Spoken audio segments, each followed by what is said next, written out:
বিশ্বনবী কাঁদতে কাঁদতে মাথা তুলবেন, বলবেন আল্লাহ, দুনিয়াতে সব নবীরা স্পেশাল দোয়া করেছে, আমি করি নাই, এবার আমি আমার স্পেশাল দোয়াটা করতে চাই, আপনি কবুল করবেন কিনা বলেন। আল্লাহ বলবেন, নবী কি আপনার দোয়া বলেন?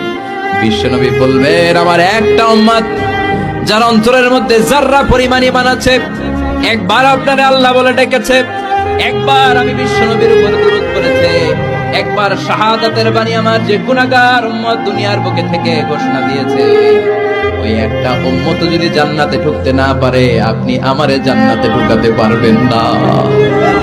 আল্লাহ বলবেন, সাল তুতা, সাল সাল তুতা, ওয়াশফা তুশাফা, শাফাত করেন নবী করেন, যার জন্য দোয়া করবেন আমি কবুল করে নেব।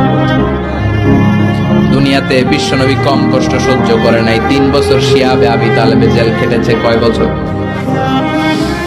দুর্ভিক্ষের বছরগুলোতে বিশ্বনবীর পেটে দানা পানি ছিল না।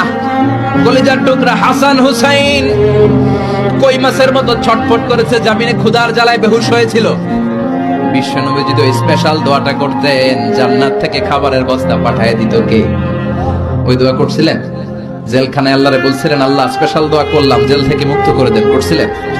যুদ্ধের ময়দানে নিজের দাঁত ভেঙেছে, উহুদের ময়দান সাক্ষী, বিশ্বনবীর মুবারক রক্তে উহুদের ময়দান রঞ্জিত হয়েছে। সেদিনও বিশ্বনবী ওই দোয়াটা করে নাই। চিল্লায় বলেন ঠিক কি না?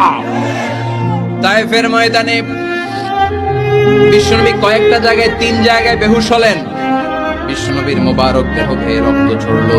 ওই কঠিন বিপদের দিনও বিশ্বনবী এই দোয়াটা করেছেন নাকি? কথা বলেন।